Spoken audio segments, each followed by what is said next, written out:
Good morning, and thank you for joining us again. Today I'm going to briefly talk about the SIN card, the Social Insurance Number card. And the question I have today is,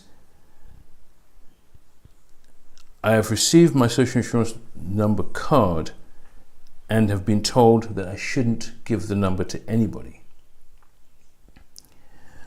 My accountant is doing my tax return, my first tax return in Canada, and has asked me for the number. Should I give it to him?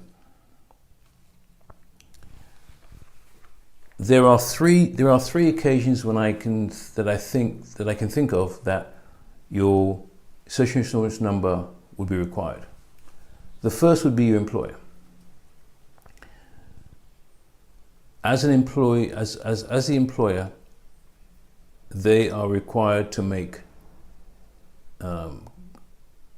deductions from your salary and make contributions on your behalf to the government. And those contributions, the ones I can think of right now, is CPP, which is the Canada Pension Plan, and EI, which is unemployment insurance. They make those contributions on your behalf. So what ties the two in together is the social insurance number. So the government knows who those payments are being made for. The other one would be the accountant, as you mentioned. You're doing your annual tax return, and on that form you'd have to put that in, that your social insurance number would have to go in there, so that when the tax return reaches the government of Canada, or Revenue Canada in this case, they would know who this tax return is for. It's just a way of identifying you. Now, another occasion would be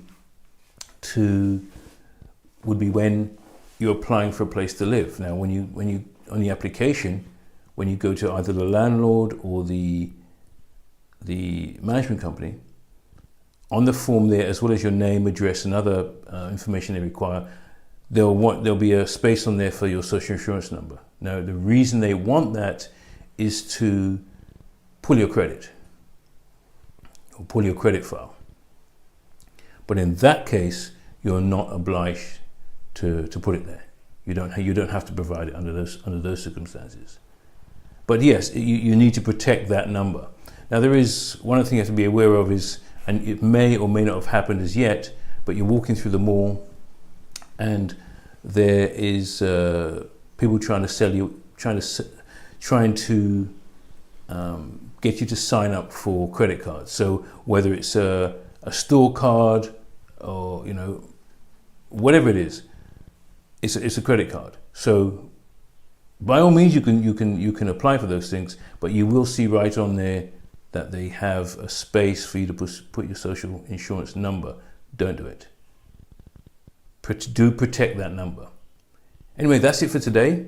Thank you for listening, and I'll see you again.